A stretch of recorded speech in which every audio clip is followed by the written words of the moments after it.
An important element in division planning is the close relationship between the airborne forces and the airlift squadrons.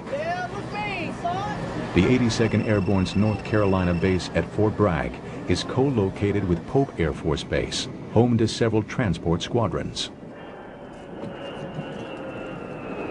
Without the support of the Military Airlift Command, we would be incapable of conducting our mission. We enjoy a close relationship with the Air Force, with the close proximity of Fort Bragg and Pope Air Force Base. We train literally on a daily basis with the Air Force. Without them, it would be very, very difficult for us to do our job. And it's important that we really do operate in a joint environment because of the close working relationship we have with the Air Force, because of the operations we do in conjunction with the Marines. We really operate in a joint environment. Delivering paratroopers is not as easy as it might seem. One of the greatest concerns is landing your forces in a very tight pattern, avoiding wide dispersion. This means that the airlift aircraft need to fly in close formation. This is further complicated by the fact that most drops are conducted in the darkness of night.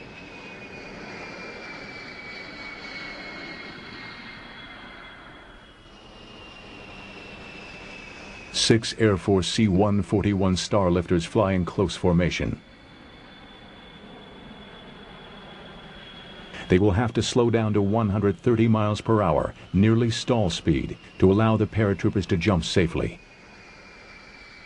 In close formation, wingtip vortices from leading aircraft are a particular danger, requiring each aircraft to fly lower than those following it. The approach to the drop zone is completely black, save a few markings. To line up on the drop zone and deliver the paratroopers requires great concentration from the Air Force crew and close cooperation with the soldiers of the Army's 82nd Airborne Division.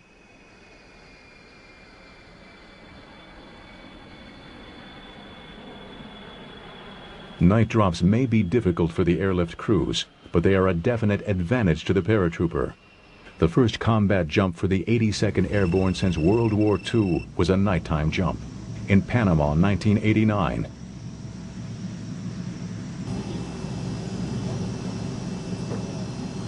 Going into Panama was experience this for us. Into the nighttime is really a plus for you, so it's more of it. The routine of an airborne jump has not changed much since World War II. As the paratroopers wait to board the aircraft, the traditional ritual of paratroopers takes place. The jump masters carefully check each soldier to make certain that no harness is out of place, no line tangled. Burdened by the heavy load of their parachutes and equipment, the airborne soldiers struggle out to the aircraft. It's not surprising that the 82nd Airborne places great importance on peak physical training for its troops.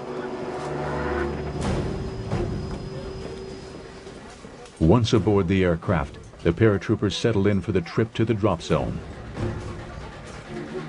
For overseas deployments, it can be over 10 hours.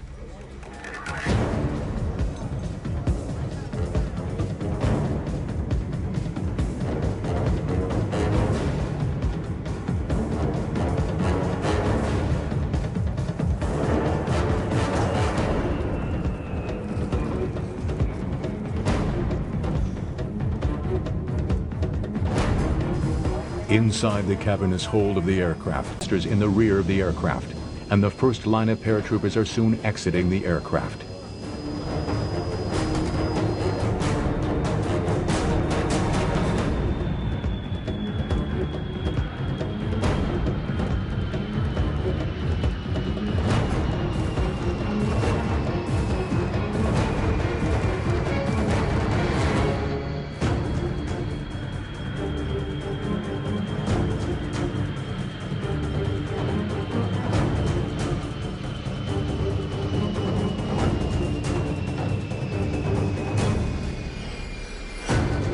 With its legendary heritage of heroic exploits, the 82nd Airborne Division has been the shock force of the U.S. Army since World War II. When crises arise, the Army depends on the All-Americans to deploy anywhere, at any time, and fight upon arrival.